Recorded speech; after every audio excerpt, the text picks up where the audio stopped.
Well, good morning and good afternoon, everybody who's joining this webinar. I'm going to just briefly do an introduction. For those of you who are not familiar with BIOFIN, it's a global program implemented in 35 countries who are implementing the BIOFIN methodology. And most of those countries now moving to the implementation stage, working on specific finance solutions. And our webinar series is a public one where we cover specifically a single finance solution. And in this case, we chose to look into Islamic finance. And actually, that's more of an umbrella name for what we're going to look at, because our panelists are going to unpack this and talk about very specific mechanisms that that countries can work on. We're going to have three presenters today. We're going to kick off with an overview presentation by our global expert on Islamic finance, Mr. Nihat Gümüş.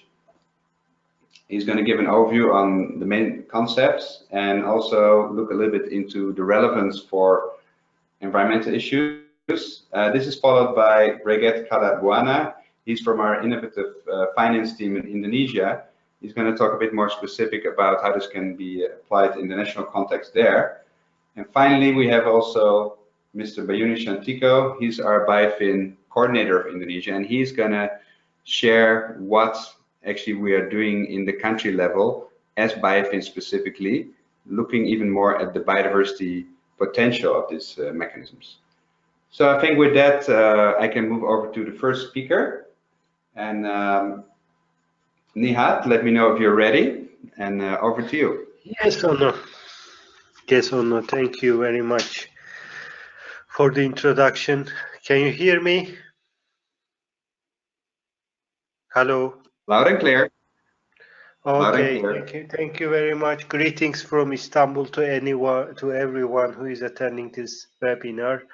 Good morning, good afternoon. Today I'm trying to explain very briefly about the foundations of Islamic finance, relevance of Islamic finance to SDGs. After that, I will go over briefly about the recent status of Islamic commercial finance industry, and then we will touch a little bit upon the basic contract structures and basic social and commercial tools which are relevant to the UNDP's mandate. And then finally, we will conclude by saying some words about UNDP's value proposition in engaging in Islamic finance. First of all, the words may be coming to you a little bit, interesting. Why Islamic finance? What it has to do with UNDP? The word of Islamic and finance, how to combine this together under UNDP's umbrella. We are working on this together, my friends from BERA in New York, BERA and CREW, Crisis Response Unit, how to integrate UNDP's mandate with Islamic finance. When we talk about Islamic finance, what we should understand is that the concept is basically, rely upon the concept of risk sharing.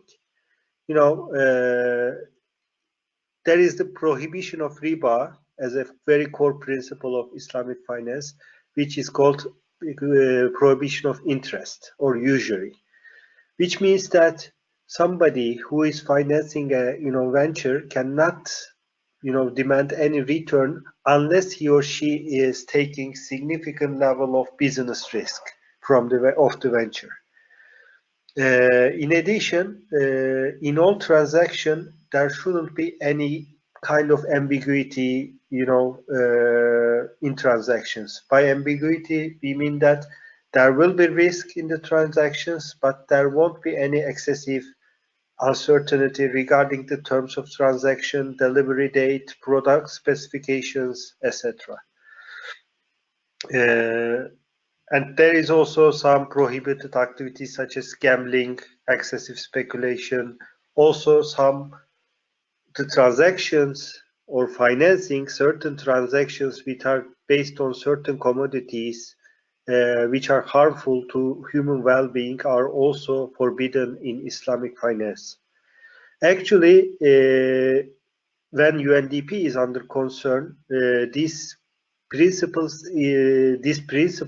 the final principle, is in complete alliance with UNDP's due diligence process. The sectors that are not allowed under UNDP's due diligence process are also, eligible for Islamic finance.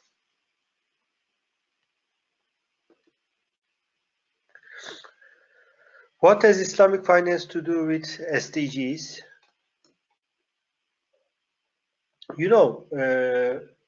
Like all kinds of activities in Islamic,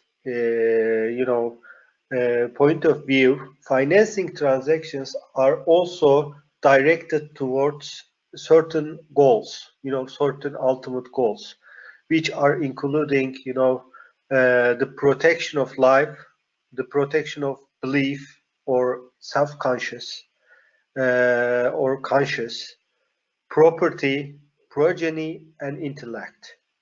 And these protection activities can be achieved at the individual level, community level, and state level.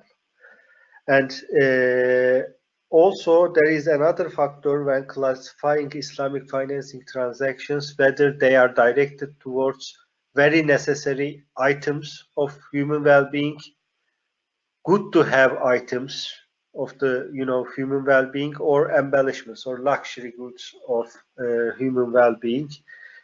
Also determines the types of products of Islamic finance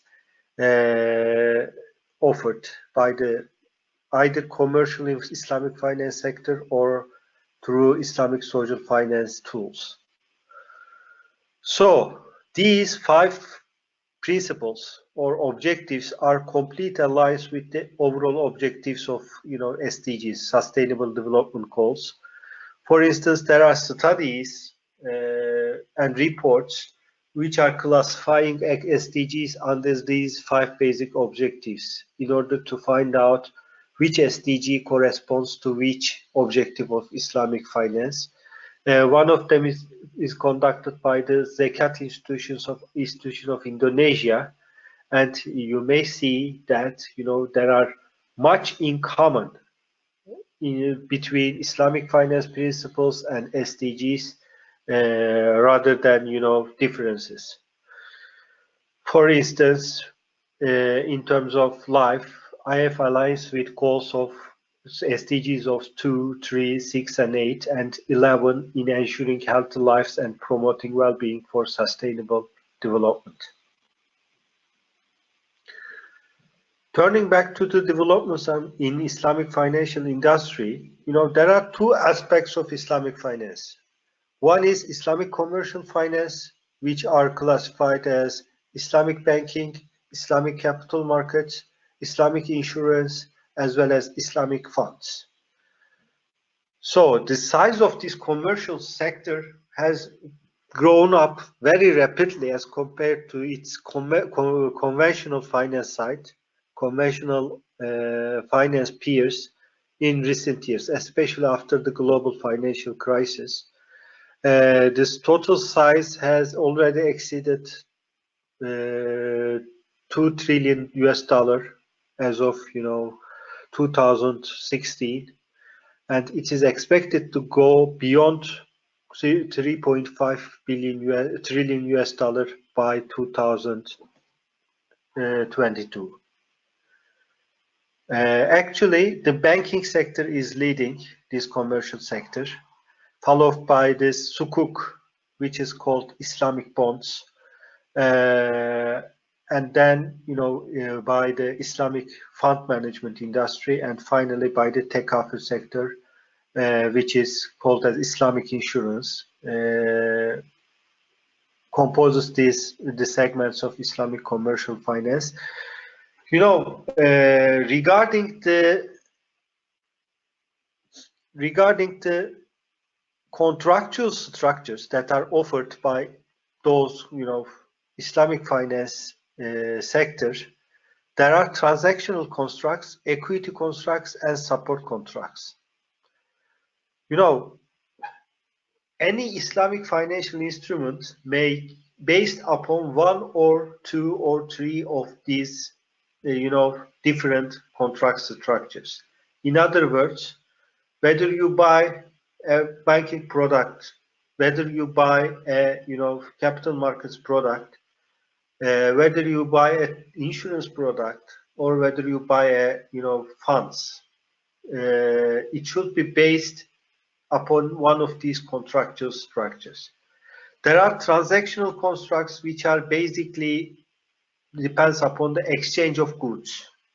There are cost plus sale approach. There is murabaha, deferred payment sale, leasing, manufacture and sale, istisna, and salam contracts, which is suitable for agriculture products, especially deferred delivery sale.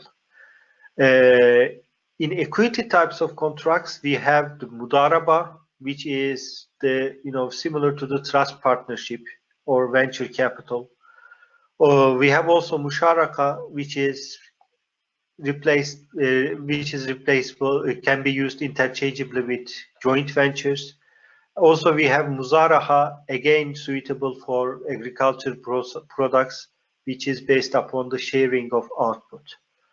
We have support contracts, which are used usually to support the contract structures based upon one of more of those other transactional and equity contracts, which are called vekala and vedia contracts, agency contracts and custody contracts.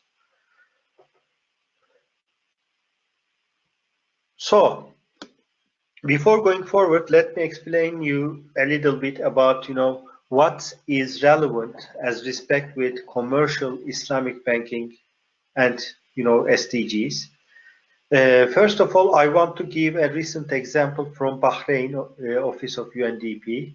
With the, strong contribution of Bahrain office, UNDP has signed an MOU with Al Baraka Group, which is one of the leading Islamic banking groups of the world.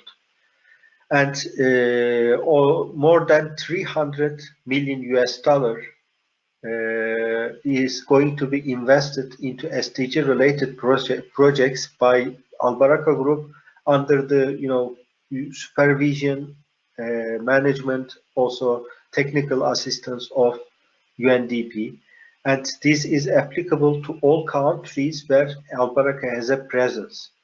This is a good example of how Islamic banking may be used for SDG purposes via the support of UNDP. Also, a recent phenomenon in global capital markets is the green sukuk concept, which is combining the Islamic principles with the principles of green bonds. In other words, it combines the momentum or the investor base of both green bonds together with the investors on the sukuk side. As you see on the graphs, the total size of global sukuk issuances is around 112 billion US dollar as of 2017, and which is similar to the amount of issuance in case of global green bond issuances. Combining these two markets will enable UNDP.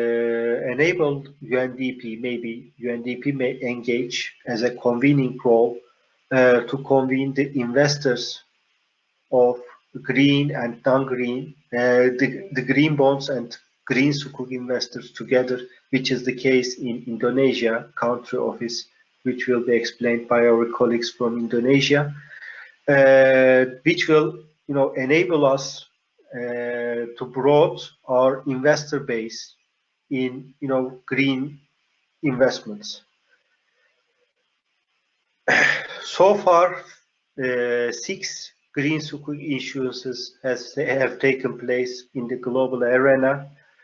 5 of them were from the private sector of Malaysia, which are basically directed towards financing of solar power projects. One of them only was targeted to the green buildings in the real estate sector.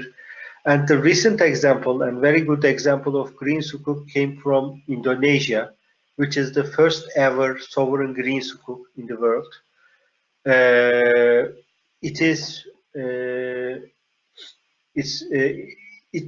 money collected through these green sukuk issues has reached to 1.25 billion US dollar. It was a 5-year bond, and it is going to be used in various green projects via the technical support of UNDP country office in project determination, implementation, as well as reporting processes. So far we talk about the commercial side of Islamic finance.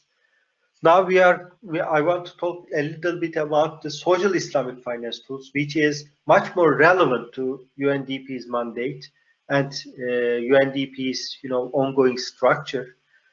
We have Zakat, Waqf, and Qard al-Hasan as basic examples of Islamic philanthropy, and in general, all of Islamic philanthropic tools are called as sadaqah, which is general purpose charity. Zakat is a specific instrument. It's a specific duty mandatory for all Muslims to donate a certain proportion of wealth each year to charitable causes after considering what is required to provide the essential needs of a person or family.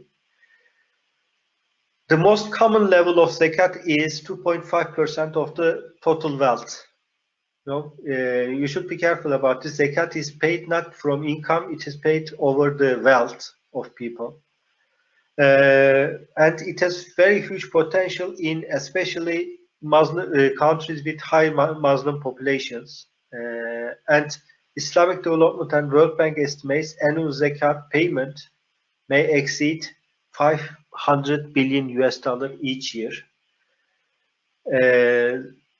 And zakat entails important requirements of relevance to UNDP because there are 8 categories who are eligible for zakat. Zakat cannot be paid to anyone outside of these, 8 categories. These 8 categories include the poor, indigent, administration, freeing people in bondage, the debt-ridden and displaced people. Administratives should generally not exceed 12.5%, and zakat should be distributed within 1 year of being donated. These are the basic requirements of zakat. And then comes the endowments, which is also relevant, very relevant to UNDP's mandate. It is similar to the endowments. We call them in Islamic terms as FKAF. And there is a principle which is donated by the donator for a specific cause, and this principle is invested and the proceeds are used for a social purpose. And unlike zakat, endowments can be in any amount, can be used for any good cause specified by the donor.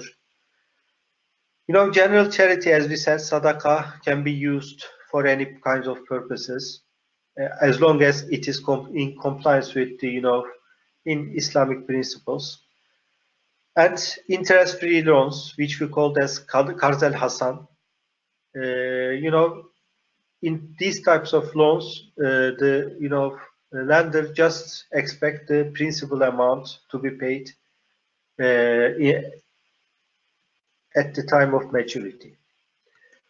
So, what is the value proposition of UNDP for Islamic finance? In other words, what UNDP can provide in this area? Basically, UNDP can harness Islamic funding for its activities via its, unmatched field presence and technical expertise. Especially this is what is happening in Indonesia, and together with the local zakat institution, Basnas, UNDP can is harnessing funds for its projects, through the zakat collected by these, governmental zakat institutions, and catalyze Islamic finance for SDGs. Whether it is commercial, whether it is public, private, Islamic financial institutions are really lacking the capacity, to develop, implement, and measure the impact of SDG-related projects. And UNDP can act as a catalyst through technical assistance or as a convener to channelize funds from commercial or social sector to the SDG-related activities. And UNDP can also take a role in the overall UN system as a opinion leader in terms of sharing its experience in integrating Islamic finance partners and opportunities at the country level. And we are working on this, and we are two of us, me and Amir Rahman, who is working from UNDP New York office. And you can collaborate with us, and you can give us input in terms of opportunity developments from BIOFIN side. You can contribute to the recommendations by sharing your candid views and suggestions, and you can be our a partner in our capacity building by expanding and sharing your expertise in BIOFIN sector. Thank you very much. Your questions will be welcome on my side. Thank you so much, Nihat. That was really an excellent overview of the universe of Islamic finance. And I'm sure a lot of people may have questions already. I really recommend you to write those down in the questions box. And please hold them for now, because we're going to address all the questions at the end after the three presentations. And so let's move now to the second presentation by Gregat. He's going to talk more about specific application of Islamic finance in Indonesia. So Gregat, over to you. Okay, yeah, hello everyone. Good morning everyone in anywhere, and good afternoon from Jakarta, Indonesia. Thank you very much for giving us opportunity as CIMB Indonesia to share some experience and a little bit knowledge on dealing with Islamic finance, and especially for this case for biodiversity conservation. My name is Gregat Kalabuana, and I'm working for UNDP Indonesia as Islamic finance specialist. And I will be speaking about three main topics. The first one is innovative financing light and Islamic finance. The second one, Zakat for SDGs, including micro hydro power plant project, and then local economic development using Zakat funds. And the last one is about the first sovereign green Sukuk issued by the government of Indonesia.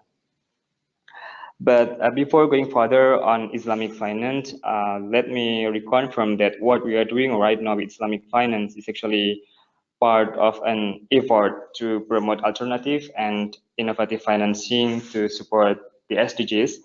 And what I think is it is necessary to understand the big picture and to know where the Islamic finance is located, at least within Indonesia country office. So UNDP Indonesia's works on Islamic finance is part of a further focus on how alternative and innovative financing can be channeled for the SDGs. And just last year, we set up an SDGs country platform called Innovative Financing Lab, which consists of 6 windows, and Islamic finance, fortunately, is incorporated in almost every windows. So we have the first windows about donor capital of philanthropies. We use Zakat funds to build a micro hydro power plant project, and also to develop local economic activity. And probably with BIOFIN, we can also use the Zakat fund. And the second window, we develop a Wakaf digital platform, Wakaf Islamic Endowment. And the third, we support the government of Indonesia to issue the first sovereign green Sukuk, green financing or Islamic financing. And the next windows are impact accelerator and impact investment. We work with our partner from angel investors network in Indonesia to create Sharia venture capital using Islamic finance mode of financing. And the last window about knowledge management, we plan to set up Islamic Social Finance Research Group with IRTI Islamic Development Bank. And we have organized several trainings and workshops, such as blockchain workshop, and then innovative finance workshop, Sukuk, green Sukuk, Wakaf, and Zakat workshop, and also Islamic finance training. And here it is, one of the Islamic finance instruments or Islamic social finance instruments that we have been working with. So talking about Zakat for SDGs, I think Nihat has explained about what is Zakat and the overlap between Zakat and Islamic finance in general with the Maqasid of Sharia as the objective of Islam, that has the rationale why we have to work with Islamic finance, and also why Islamic finance is related to blue economy in general and also to biodiversity conservation. But talking about Indonesian context, Zakat has witnessed paradigm shift from consumptive model of distribution and disbursement to productive one. As you can see on the slide, that Zakat disbursement, the proportion has shifted from 2015 to 2016. In 2015, the consumptive was almost 65%, while the productive is only 35%. But 1 year later, the percentage has changed to become almost 50-50. So people here in Indonesia, and I believe in other parts of the world as well, are considering to utilize, to harness the Zakat funds, not only for one short assistance, like giving a daily subsistence to poor people, but how to use these Zakat funds for productive activities. And one of the real example that we have been doing in Indonesia with our partner from Basnas, the National Zakat Agency, is by developing the micro hydropower plant project since September, October last year. And this is actually a blended financing mechanism. So we are not only using Zakat funds, but we combine with other social finance resources, like from the Global Environment Facility Fund from Jeff, and also from CSR from one of state-owned provincial bank in Indonesia. So Basnas contributed like more or less 350,000 US dollar, while from Bank Jambi we received $281,000, and from the GEF funds we got 100. So we combine all of these funds to build more for micro hydro in for poor village in one of the poorest province in Indonesia, benefiting more than 5,000 beneficiaries. And we are planning to build one more in other areas, since we have remaining budget from this mechanism. So, but I have to mention that dealing with such Islamic fund is not as easy as dealing with other social funds. In particular, talking about Zakat, Zakat, as Nihat said before, that it must be delivered and directed to directly the 8 group of beneficiaries according to the Islamic principle.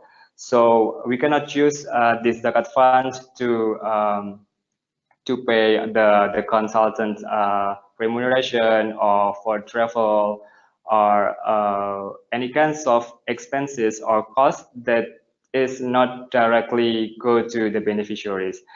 And we believe that by using this blended mechanism of finance, or blended financing, we can cover those funds by using other resources such as CSR or vertical funding. So this is one of the innovation that we have been doing with Islamic Finance, especially for Zakat. And after the beneficiaries in four location got wider access to electricity, we just want to reassure that they would survive and be sustainable. So we propose a local economic development as a follow-up action. We have conducted local assessment and site visit, and we found that they have two major commodities, which are rubber and coffee, with all potential mentioned on the slide. And we try to give them training on good agricultural practice to improve their quality, and then also to identify the supply chain, the off-taker institution, and then how about standardization, giving certification, labeling, etc., etc. And this project is still going on. So we try to show and give an example that Zakat is not only just to open the door, I mean like to lift people from poverty, but we can also try to make it more productive and make the beneficiaries can survive and be sustainable. Now we are entering about the case of Green Sukuk. Basically, the initial intention of issuing the Green Sukuk is actually because of the financing gap in investing for green and environmental project. While in Indonesia, if we talk about the condition of Indonesia, Indonesia is highly vulnerable climate change adverse impact.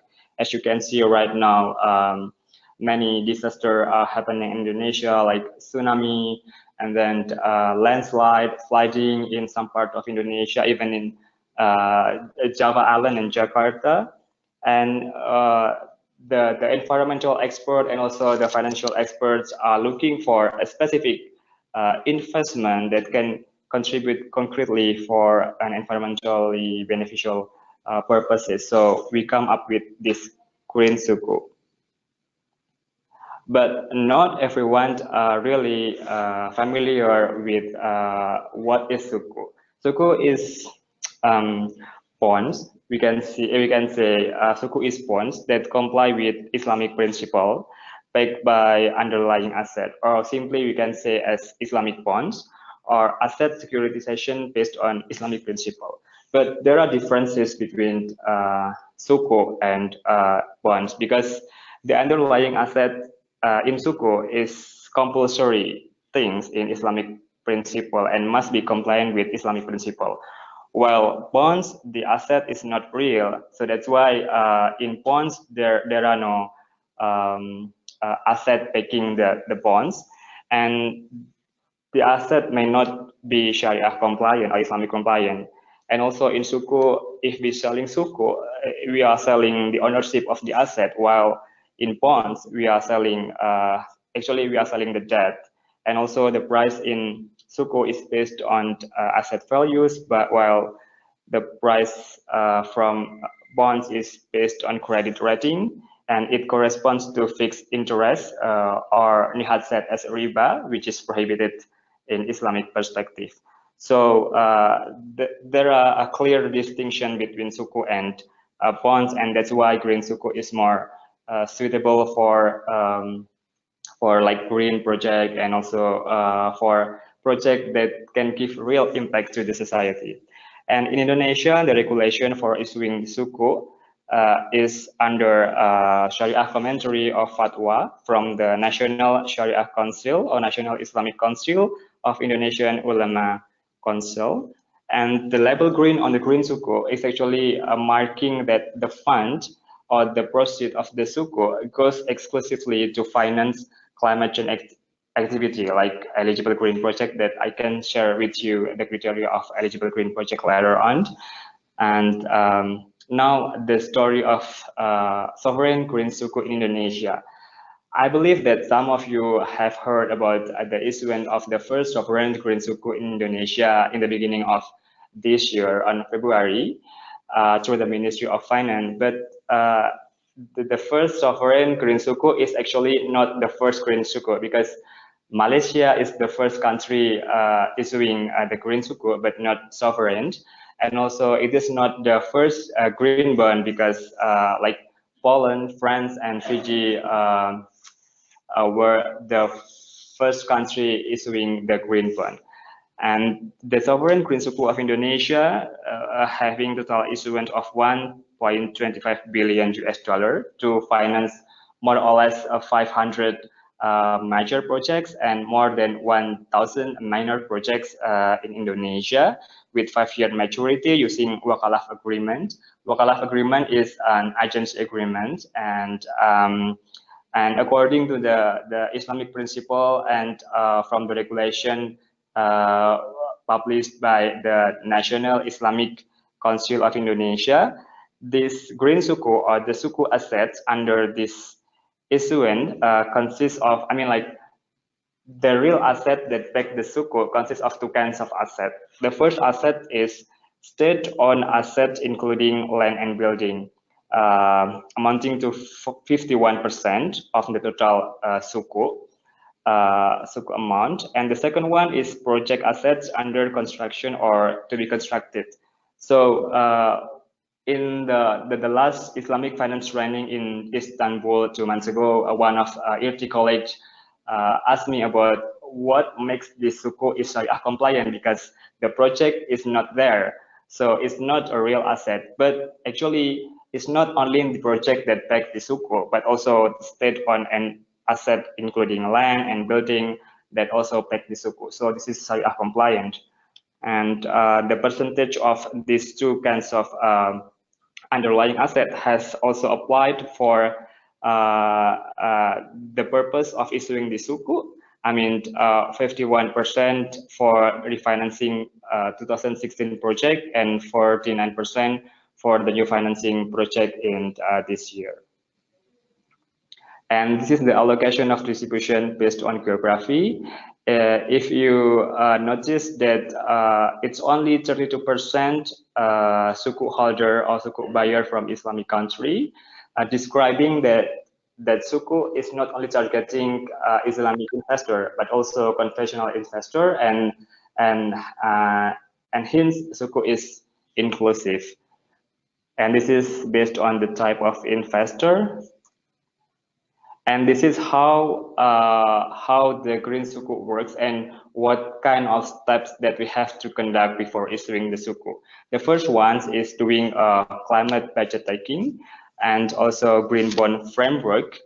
And this is actually what UNDP Indonesia has been doing with the Ministry of Finance through a fiscal policy agency. So through the Poverty Environment Initiative, UNDP Indonesia has been supporting the ministry in doing the performance-based budgeting. So these budgeting activities reveal that Indonesia needs around 6.15 billion to finance all the green projects, government-related green project.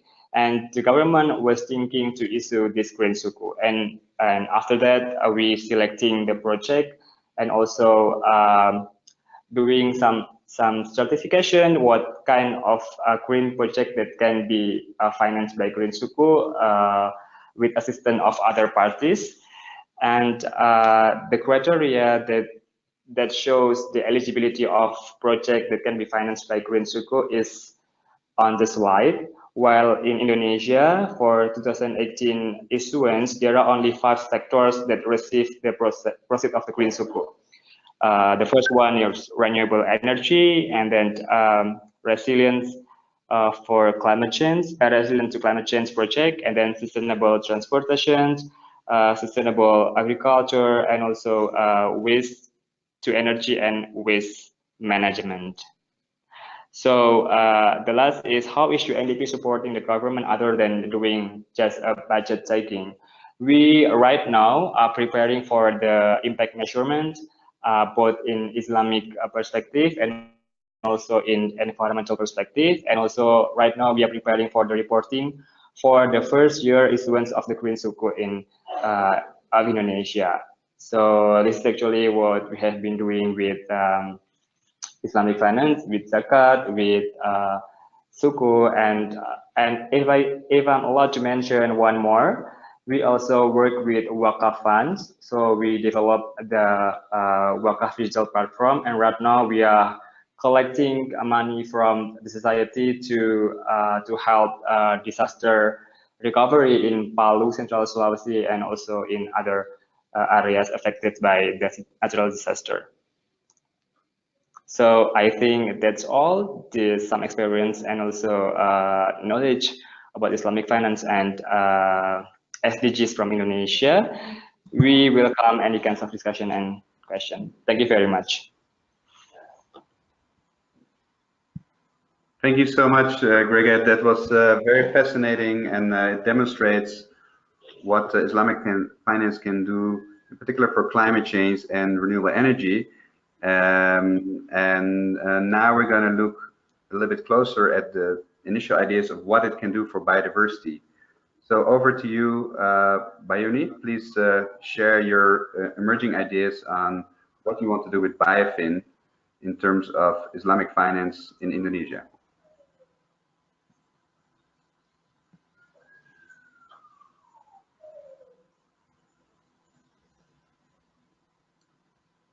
Bayuni, you need to also unmute yourself.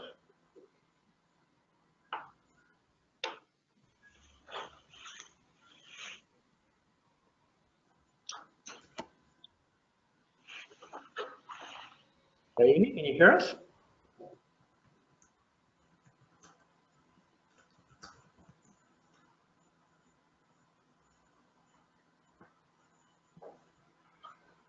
All right, there's possibly a connection issue at play, and let's hope that's going to be resolved very soon. In the meantime, I just want to remind everybody that if you have any questions, please post them in the question box. And if you're just, not sure about any of the many concepts that are already shared. Hello, yeah, hi, Benny. Yes, sorry, finding a place. Okay. Go for it. Yes, thank you. Hello, everyone. Thank you, facilitator Ono and Marco. So I think when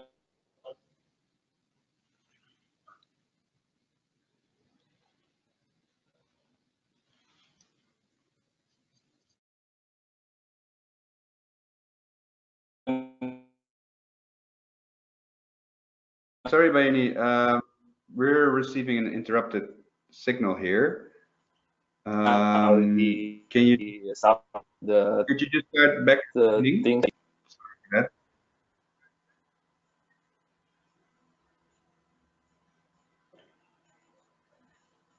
Sorry. We couldn't hear that first part. Hello? Would you mind starting over from the beginning? Sorry for that.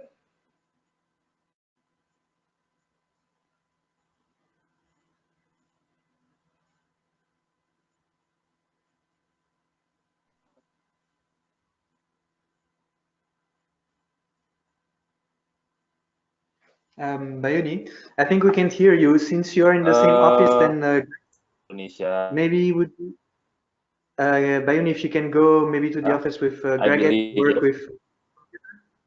I'll try to go to the room. Please wait.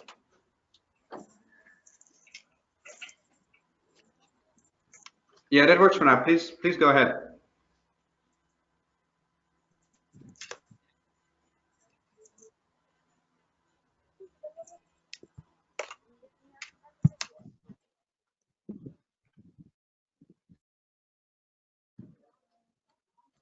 All right. Well, while you're sorting out this connection issue, I think we could just quickly jump to the first question, which is coming from Thailand.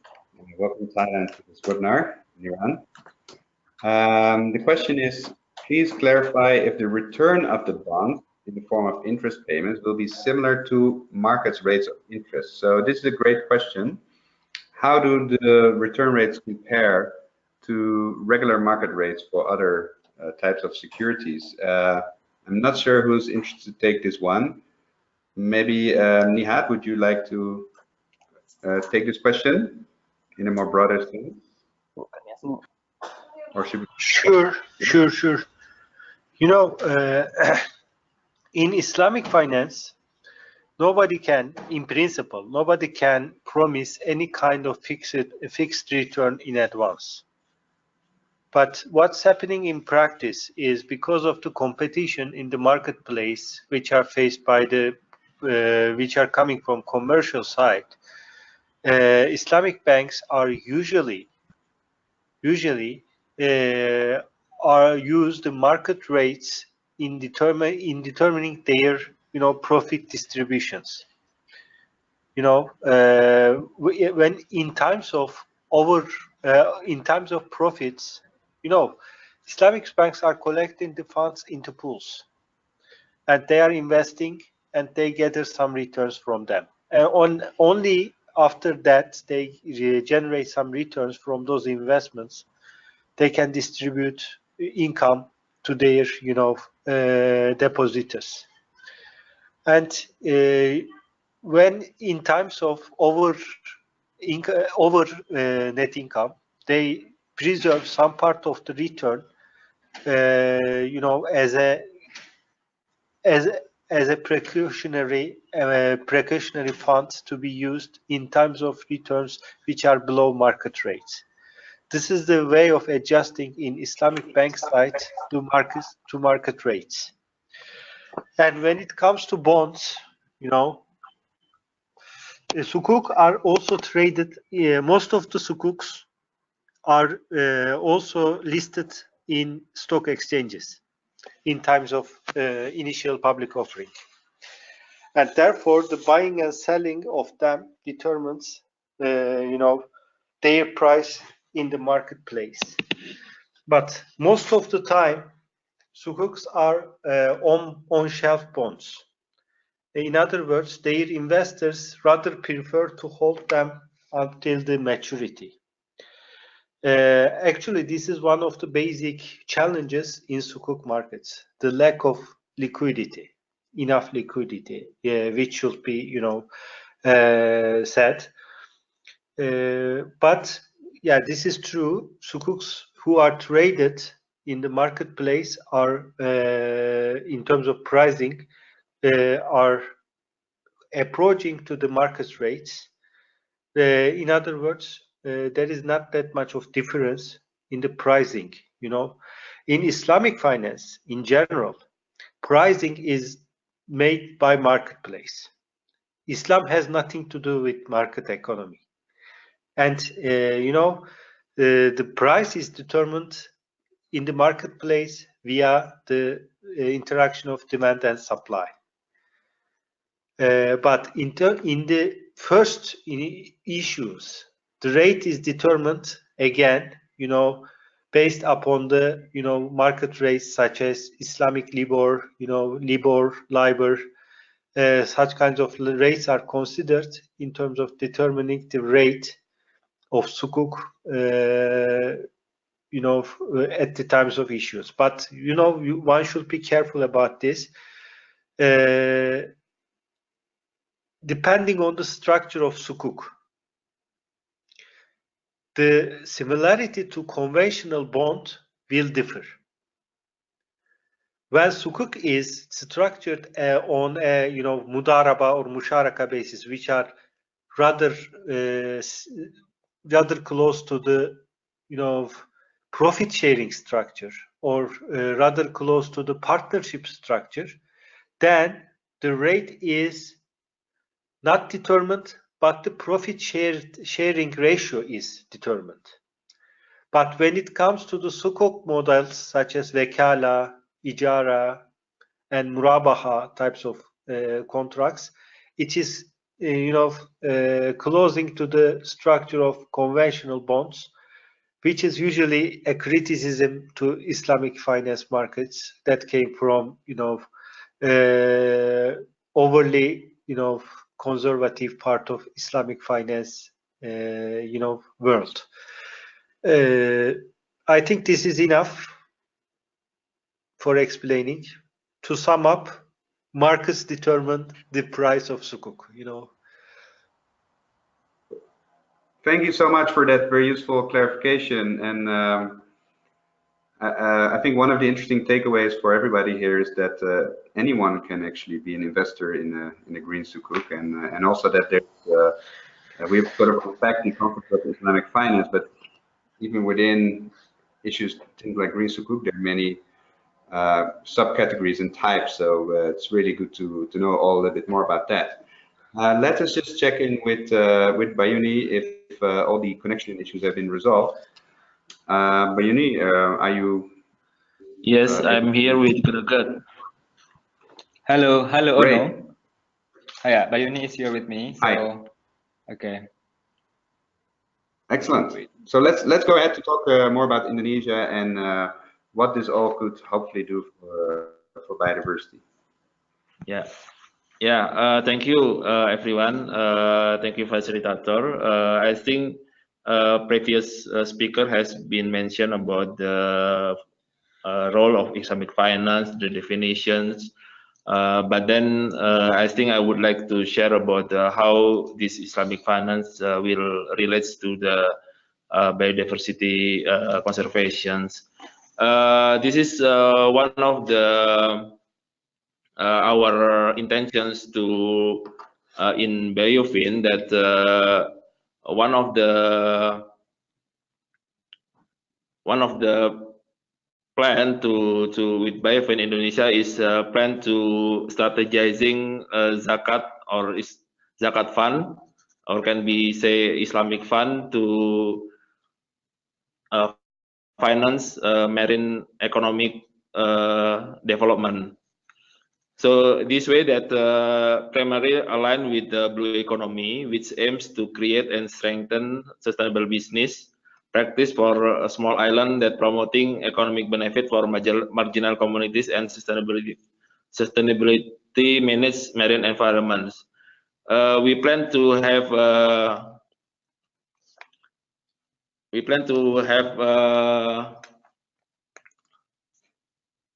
interventions in Selayar Regency, which is located in southern Sulawesi. They are comprised of 130 islands, which cover like 10,000 kilometers of 9,000 is marine area.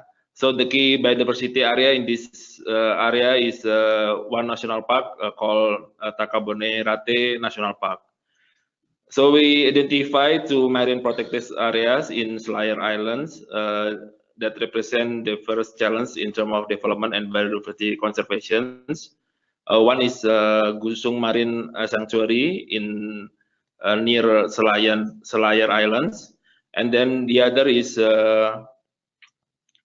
Rajuni Islands or near the Takabone Rate National Park.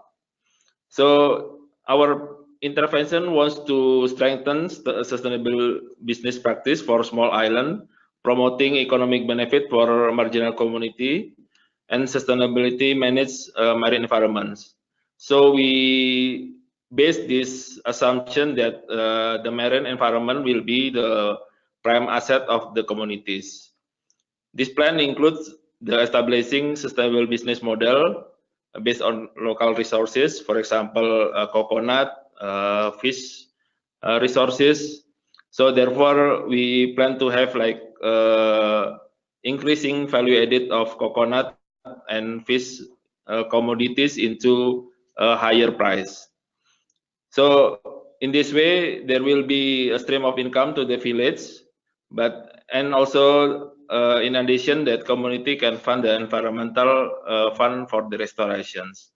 So we combine both economic improvement livelihood and also coral restoration in one type of intervention using the Islamic fund as a source of the financing.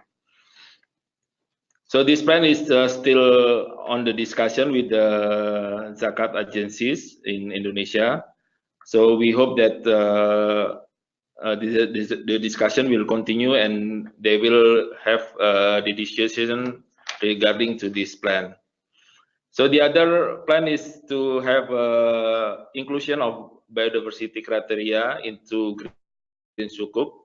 I think previous speaker has been mentioned about the green sukuk. Currently, green sukuk has been provided with several projects or several underlying projects, namely renewable energy, energy efficiency, sustainable transport, waste to energy, and etc. But there is very few identified during the process that biodiversity is one of the project that identified for the underlying asset. So this challenge will be our intention to cover that. Is it also biodiversity theoretically eligible related project, but it is not going to be included in the Green Sukuk unless biodiversity in the Green Sukuk impact framework is defined clearly. So our plan to have stepwise implementation of Green Sukuk for the biodiversity finance. So we will try to identify potential green project, particularly related to biodiversity sectors, as currently it is very few. It is also to increase awareness of the government of the potential of biodiversity project for Green Sukuk. So usually they define in the budget that the terminology of the budget are very general.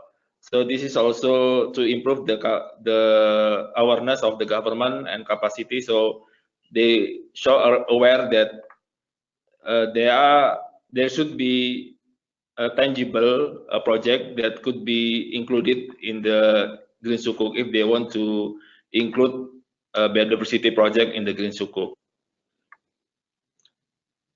The second that we worked with key ministry to increase capacity for biodiversity project identification and exercise manual budget tagging for biodiversity. This is not yet started biodiversity tagging for budget tagging for biodiversity. So we see that this is also opportunity to include biodiversity into the process of the defining underlying asset by doing budget tagging. So lastly, we also develop agreement with key stakeholders by putting the tagging result into the online system.